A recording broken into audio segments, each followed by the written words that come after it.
হাজার বাহিনী, কোটি কোটি কোটি কোটি সমস্ত মানে ব্যক্তির আমল নামায় যে এক পাল্লায় রাখা হয়, সাহাবায়ে কেরামের এই দুলার সমান হবে না। জোরে বলেন ঠিক কিনা?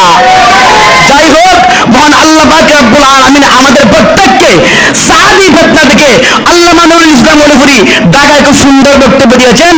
অনেক ফিতনা বাহির হয়, এর মধ্যে কাদিয়ানি একটা ফিতনা আছে, কাদিয়ানি ফিতনা আছে। কাদিয়ানি হারে হয় যারা বলে কিতা আমাদের নবী মুহাম্মদুর রাসূলুল্লাহ সাল্লাল্লাহু আলাইহি ওয়াসাল্লামের পরে নবী আসবে। আমরা কই না, আমাদের নবী শেষ নবী, আমাদের পরে কোন নবী আসবে না এই দুনিয়াতে। আমাদের এটা আকীদা, আমাদের কি এটা আকীদা। আল্লাহ কোরআনের মধ্যে বলছেন, নবী হাদিসের মধ্যে বলছেন। কিন্তু কাদিয়ানিরা কি হয়, ওরা নবী আসবে, নবী কেনা কাদিয়ানি।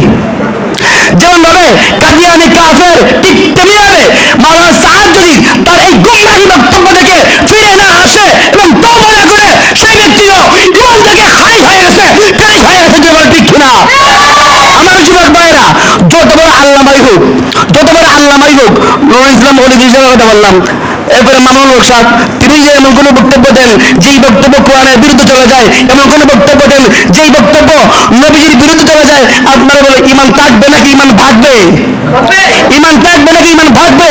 যাই হোক, আল্লাহ পাক রব্বুল আলামিন আমাদের প্রত্যেককে যেমন ভাবে কাদিয়ানি ফিতনা থেকে আমরা আল্লাহ পাকের দরবারে আশ্রয় চাই, একইভাবে আমরা প্রত্যেকেই সাহাবী ফিতনা থেকে আমরা প্রত্যেকেই আশ্রয় চাই। মহান আল্লাহ রাব্বুল আলামিন আমাদের প্রত্যেককে হেফাজত করুন।